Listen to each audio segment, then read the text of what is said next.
Students, आमतौर पर हर एक मैदानी गांव में 8-10 तालाब होते हैं।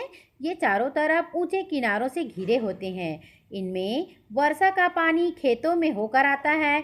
जहां नहर की सुविधा है वहां नहरों से भी तालाबों को भरा जाता है, लेकिन ज़्यादातर तालाब पुराने मालगुजारों की निजी संपत्ति है। उनका रखरखाव और उनसे सिंचाई केवल तालाब के मालिक ही कर पाते हैं। लेकिन नहाने धोने, जानवरों को नहलाने और पानी पिलाने आदि के काम में गांव के सभी लोग इसका उपयोग करते हैं। सिंचाई के इतने साधनों के बावजूद रिजदा गांव की लगभग 1/3 जमीन ही सिंचित हो पाती है। अभी तो 2/3 जमीन असिंचित ही है। इस कारण ज़्यादातर जमीन पर बीज छिड़क कर धान की एक ही फसल ली जाती है। तो आओ तो स्टूडेंट्स, हम देखते हैं कि धान की फसल कैसे ली जाती है और तरीके क्या हैं। रिजदा गांव के अतिरिक्त छत्तीसगढ़ के अन्य मैदानी गांवों में भी खरीफ और रबी दोनों तरह की फसलें पैदा की जाती हैं। खरीफ फसलों में धान, अरहर, उड़द, कोदो व तिल बोया जाता है और रबी फसल में गेहूं, चना, सूरजमुखी, तिवरा, मसूर, मूंग और सब्जियों की खेती करते हैं। और ज़्यादातर गांवों में धान बोते हैं। 2 विधियों से बोते हैं। तो कौन कौन से विधि है धान बोने के?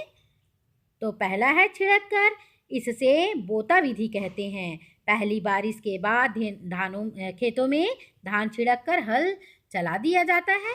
1 माह बाद जब पौधा कुछ बड़ा हो जाता है तो उसकी बियासी और निंदाई चलाई कर दी जाती है। इस तरह धान की बुआई करने से उत्पादन कम होता है, लेकिन पानी कम होने पर या सिंचाई के साधन न होने पर यह एक उपयुक्त तरीका है। और दूसरा तरीका है स्टूडेंट्स, बुआई कर धान बोते हैं। इस बुआई पद्धति से उत्पादन अधिक होता है इस रोपाई पद्धति से। और इस विधि में बारिश शुरू होने पर खेत के किसी भाग में बीज डालकर पौधे तैयार कर लिए जाते हैं। इस बीज जिस खेत में रोपा लगाते हैं उसमें पानी भरकर अच्छी तरह से जुताई मताई की जाती है। पौधे जब लगभग 1 माह के हो जाते हैं तब इन खेतों में उनकी रोपाई की जाती है। इस विधि में पौधों को समान दूरी पर लगाया जाता है।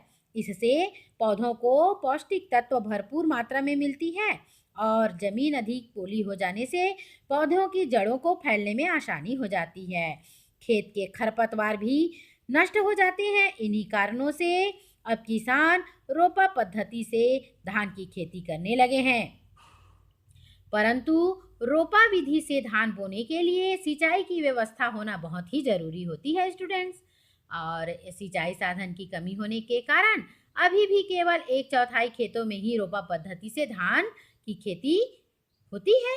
यानी ज़्यादातर खेतों में कम उपजाऊ तरीके वाले से ही धान की खेती की जाती है। और धान के पारंपरिक व आधुनिक बीज कौन से हैं? धान में छत्तीसगढ़ में धान की सैकड़ों किस्मों के पारंपरिक बीज उपलब्ध हैं। प्रत्येक किस्म के बीजों का रंग, आकार, खुशबू, स्वाद अलग अलग है। साथ ही उत्पादन भी एक तरह की मिट्टी में ही होता है। कुछ जल्दी पकने वाली किस्में होती हैं तो कुछ देरी से पकने वाली। कुछ में ज़्यादा पानी लगता है तो कुछ में कम पानी लगता है। इन्हें सैकड़ों सालों की मेहनत से हमारे किसानों ने पहचाना और बचाकर रखा। धान की परंपरागत खेती करने के तरीके बहुत प्रसिद्ध हैं और पारंपरिक किस्में हैं धान की हमारे प्रदेश में। और ये जो है हमारे प्रदेश की अमूल्य धरोहर है। लेकिन पारंपरिक बीजों से उत्पादन कम होने के कारण आजकल हमारे किसान नई किस्मों का प्रयोग करने लगे हैं।